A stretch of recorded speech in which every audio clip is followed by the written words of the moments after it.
What's up? It's Marco back here on the Stage of Soccer channel, and today I'm going to be talking about the Match Week 9 Premier League games from Sunday and Monday. Got spit out a little bit later than usual, but hey, we're just going to get into it. So the first game we have is Everton beating Fulham 3-2, and for Everton, you got to be happy with their attack, but defense a little bit lacking, but let's start with their attack first, because it was looking really good. Dominic Calvert-Lewin continues to be on form. He's looking like one of the most dangerous strikers in the league this year. Probably most dangerous in the box. Just such a dominant aerial presence, and his finishing's been on point. Great job by him. He's really getting going. And man, Luca Digne, he was just amazing. He's got one of the best crosses in the league right now. He's made 2 assists for this team. He's somebody who I've been bringing up all year. He's been great going forward. Great job by him as well. Richarlison's back. I think Digne's back too from a suspension, but Richarlison's back, and while he wasn't doing the most, I wouldn't say, this Everton team looks so much better when he's in there, and just getting him in there, he was doing good. I should mention that I thought Iwobi had a pretty good performance. I've been kind of critical of him this year, but good job by him. He looks good when he's put in that central midfield role. I think maybe they would have liked Andre Gomes in there just for the defensive solidity, but going forward, I do want to say Iwobi did look good, and James Rodriguez was another player who's really looking good for this Everton team. They're really starting to just come together, because they've got a really good 11, I think, but the depth really isn't there. But when you have Iwobi step up, when you get some decent performances, Iwobi was he was a wing back this week. He wasn't playing through the middle, but I think he was given license to cut in. A little bit of a different change in formation for Everton, but I think that was more due to not having Coleman available and the rest of the fullbacks not being the greatest, so I think it's understandable. The defense didn't look too good in that 3 at the back, though. You had it wasn't just the normal partnership of Keane and Mina, and they were really struggling. I don't know if Lookman was really able to get through this team. They might have been expecting Mitrovic, because I think Cordova-Reid was really fooling this team. And overall, really wasn't the best defensive performance by them. This isn't something that's been a problem before, so I think once they switch back to a 4 at the back, it'll fix itself. And hey, they got a 3-2 win, so I don't think you can be mad at that decision tactically. Then for Fulham, hey, really nice. It was a good attacking performance, but defensive struggles returned. Something I wanted to notice about this Fulham team is they make mistakes early, and then they grow into the game. This has been going on for a while with Adarbayo and Robinson. And Robinson carried this over to the U.S. men's national team games, but they'll just dribble right at a player and lose the ball, or screw up while building it out the back. And I'm not going to say only, but it's 90% early in the game. They might just not be ready, or maybe they don't deal with press that much in training. I'm not too sure, but it's something that needs to be fixed for this Fulham team, because this was a winnable game with how many goals they were scoring. But yeah, that's something. And it's kind of, you don't want to be too hard on that defense, because the goals were some really nice balls by Digne. Well, that one mistake, but and Calvert-Lewin's in the box, so this is a good team. You can't be too upset about losing, but still the problems are there in that defense. Going forward, I did like them a bit more. Cordova-Reid was doing really good up top. I've kind of liked this guy for a while, just because he had a really nice FA Cup game I'd watched a while ago. Same reason I still like Ben Pearson, who's on Preston. But nice to see him doing well in the Premier League. Him up top was definitely an upgrade on Mitrovic, who it looks like his confidence is shot right now. Lookman had another decent game. Tom Kearney, he's been on fire ever since he scored that one screamer. I don't know what just confidence got going after that. And Ruben Loftus-Cheek picked up a goal. Nice to see that. Maybe that'll give him some confidence after what Kearney did. If he gets going for this Fulham team, they could definitely be it really improves their chance to stay up. So overall, good attacking performances, bad defensive performances from both teams. I think a man of the match has got to be Dominic Calvert-Lewin. 2 goals, took his chances. It was the reason why Everton won. Great performance by them. Next, we got Sheffield United against West Ham, and West Ham won 1-0, and, well, West Ham, they did their thing. They scored, and they were able to lock it down. They came out kind of aggressive, I thought. They were really trying to punish the Sheffield team that hadn't shown much of a threat before. Hilaire was able to come up with a goal. That's really nice to see him score, because we know that he's not been exactly confident from the net. Good to see him finally. Just hopefully he gets off the mark and gets going, because I think we know his potential, and I think they kind of threw him into a bad position, because when they signed him, I don't think he's a true lone number 9. That's kind of set him up to fail, but if he's adjusting well, then good for him. Yeah, it wasn't the greatest win for West Ham, not the best performance, but hey, you got to take those wins. Winning ugly is something that's huge, and I think they'll take it after all those it's just that stupid run of games they had at the start of the season. Also, Declan Rice had a great performance. I want to mention him. Sheffield is probably the biggest problem. The team with the biggest issues right now. I think they need a real change, because their attack is just non-existent. I think one of their biggest problems is their wingback play isn't as good as last year. Stevens has been dropped, or he's hurt or something, and Baldock hasn't been as good as last year. When I'm looking at this team, I really think they need more width, and I think they need to change up the system, because the overlapping center backs, they haven't been attacking as well as last year. I don't know if it's form or maybe they've been figured out, but I think something needs to change, and maybe just going more defensively. You could get because John Egan's played a 4 at the back for Ireland, and he's done well. I know that he can do that. I'm not sure how Basham will adjust. I know that he's played defensive midfield in the past, but I think that they have the ability to maybe go to a 4 at the back, or at least a more defensive 5 at the back. Maybe a midfield 2 of Berge and it'd probably be Lundstrom or Norwood. And just get a front 3 going. Probably McGoldrick up top. Ollie Burke needs to start playing. He's been probably their most dangerous attacking player. Just get him out wide, and they don't really have a true winger, but I think either Brewster or Osborne could do a job there. And whether it's a 4-2-3-1 or 5-2-3, I think they just need to get some more width into this team. They're way too predictable right now, and they're going to keep losing if they have this. And also, their defense hasn't exactly been the greatest lately, and they're definitely missing Dean Henderson. So things are looking bad for Sheffield right now. Being a man of the match, I didn't mention Declan Rice. I didn't give him too much props, but he had a great game, and he's just been killing it for West Ham this year. If he doesn't, he's going to have to be loyal if he stays, because there are going to be offers coming in for him. Next, we have Leeds drawing Arsenal 0-0, and Leeds were so unlucky this game. They were dominant the entire game, and they just couldn't come away with a goal, and it wasn't even bad finishing. It was just unlucky. I think they hit the post 2 or 3 times. Bamford had a really nice header that just went off the post. They were making some chances. I think Poveda, when he came on, he was looking really good. Glitch he had a really nice midfield game, but he was missing his chances. Calvin Phillips is doing really well. They were able to just impose their will on this Arsenal team. They were controlling the flow of the game. They were able to get Pepe.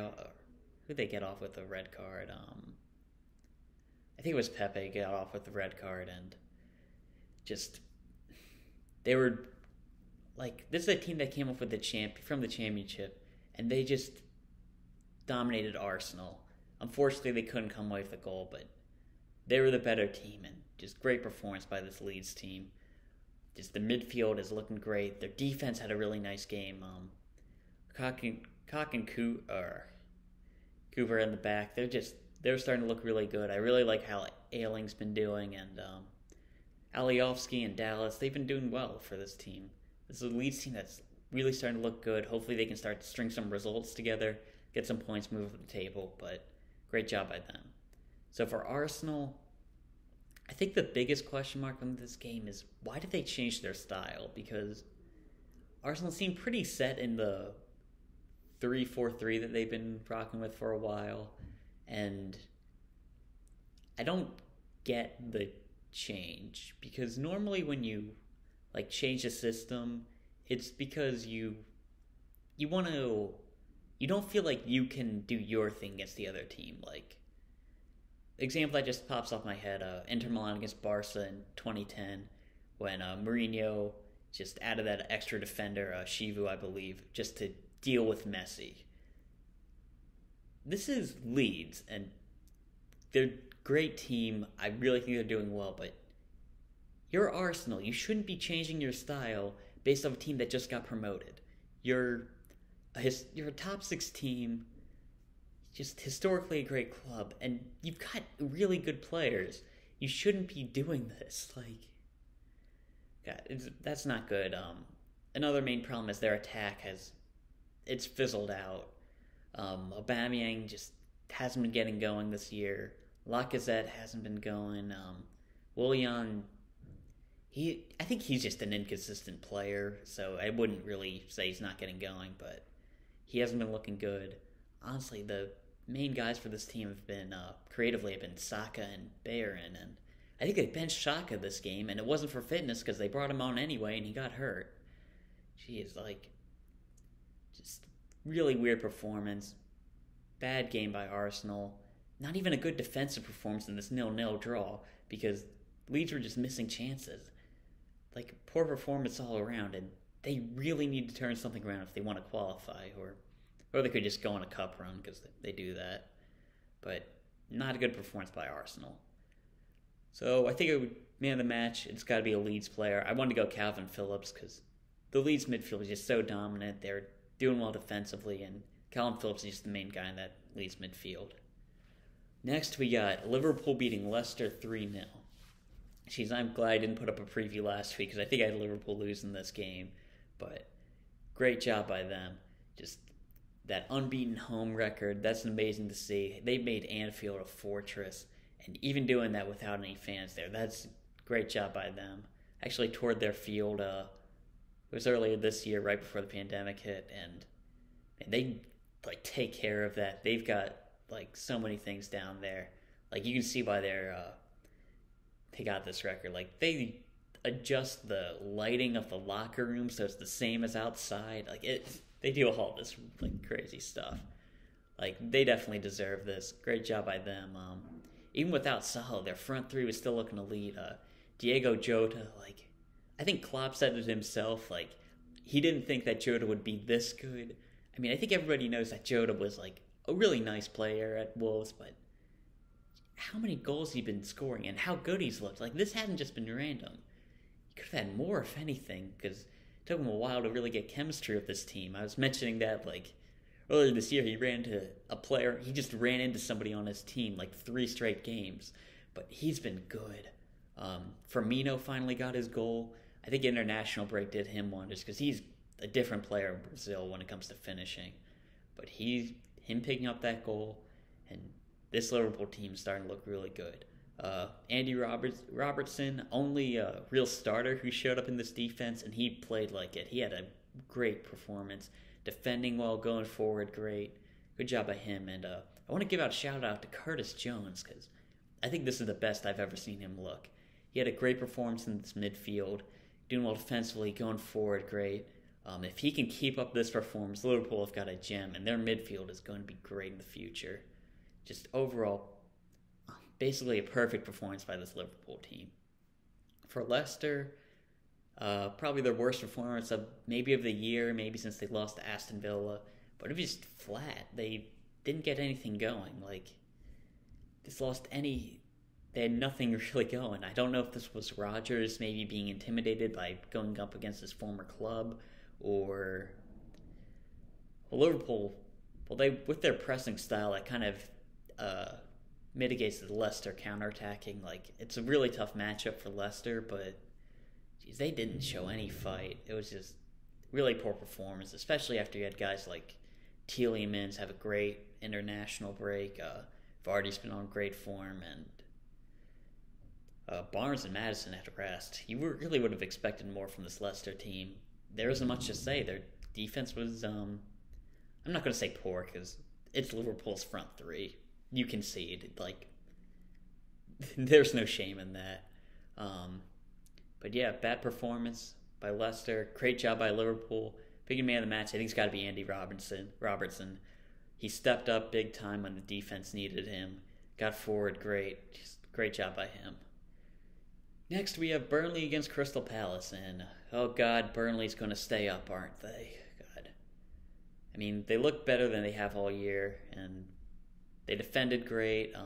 Jay Rodriguez started up top. I've been mentioning Jay Rodriguez a lot. I'm glad to see him finally start. He was involved in the goal. Chris Wood was able to finish pretty well. And, yeah, they scored, locked down the game. Nick Pope was making some great saves. Defense was doing well. They're finally starting to look like old Burnley. And, yeah, it looks like they're probably going to end up staying up. Yay. So for Crystal Palace, they're missing Zaha. And if you follow Crystal Palace, when Zaha's gone, Crystal Palace might as well not show up. I think it was like they had a run from I think it was 2015 to 2018 where if Zaha didn't play, they didn't even get a point. Not even a draw or anything. Just, yeah, terrible. Mistake by defense. The defense led to a goal. Kouyaté made a mistake. I think he gets a pass because he's been great all year, especially playing out of position. I really like to see Gary Cahill get back in the defense because him and Kouyaté were looking good. But, yeah, overall, mistake by the defense. Then their attack couldn't get anything going. I mean, Eze was trying to make chances happen, but it just wasn't happening. The Burnley defense was locked down. The Palace strikers weren't exactly looking good. Benteke missed a pretty good chance, to nobody's surprise. Man, I feel like I'm feeling really cynical during this game, but I mean, yeah, it was a 1-0 Burnley win. Man of the match, Nick Pope. Another really nice performance by him. I thought that he had a pretty slow start to the year, but I think it's 2 man of the match performances in a row from him. So good job by him. Lastly, we have Wolves drawing Southampton 1-0 or 1-1, and it was a weird performance by Wolves because they were missing Connor Cody, and I think that was a big miss. Their attack really was it was missing a lot. I think Connor Cody's a big part of this team, and they weren't able to really get the balls going that they wanted to. I thought John Moutinho was playing well. When Pedro Neto came on, he was really changed how the game was playing, I think. But overall, not the greatest. The wingbacks both made mistakes leading up to the goal. Well, you could argue that Etnori was fouled, but Semedo just lost Theo Walcott on a back post run for the goal for Southampton, and the fullbacks have been poor. And this is something that I brought up before, but I want to say again, if they sold Doherty and brought in Semedo because Mendes made that happen, that's a problem. I know that Mendes has basically gotten them from a championship team to Europe, but if he's making sales that are starting to negatively affect the team, then you might have to start distancing yourself. I don't know, that's just something I wanted to bring up. Overall, this Wolves team, I feel like they're just missing something when compared to last year. It's not even Jota, because he wasn't, that involved with the team, but I can't, really explain it. Maybe their midfield just isn't as good, or maybe it's their fullbacks aren't, I think it's probably their fullbacks aren't as good. Doherty and Johnny, I think, is injured. That's probably it, but man, it just hasn't been the same this year. Even with, Jimenez hasn't been finishing as well. Traore, I feel like he's taking a step backwards, and overall not the greatest performance. For Southampton, I think they will take the draw with this game against Wolves, even though they are higher on the table. I think they'll take it. The goal came with Che Adams make a really nice run. Was able to collect a ball after a misplayed cross and find Theo Walcott at the back post. Really nice to see Walcott and Adams combined well, especially because I thought that something would really fall off when Danny Ings got hurt, but they've actually kept it going pretty well, and they've been playing well up top. I thought their midfield had a decent performance. Romeo was doing really well in there. James Ward-Prowse, he's good as he's always been. And defense could have been a little bit better, but I think they dealt with the wing threats pretty well with Walker Peters and Ryan Bertrand. They'd be disappointed in letting that goal through. Jimenez probably should have scored, but it was off the post, so it should be mentioned. But overall, really nice performance. I think I'm going to give my man of the match to Alex McCarthy because he was making some really good saves for this Southampton team, and I don't think anybody really stood out, even though he did let in a goal. But McCarthy was making some really nice saves, and great job by him. So, yeah, that's about all I have to talk about for the match week 9 of the Premier League. Got about a little later than I would have liked, but whatever. Do you want to say to rest in peace to Diego Maradona? He passed away today. She's just a legend of the game, one of the greatest players of all time, if not the greatest. But yeah, it sucks to see him go, but hey, he's partying up there. Yeah, that's about all I have for today. Yeah, that's it. I'll see you.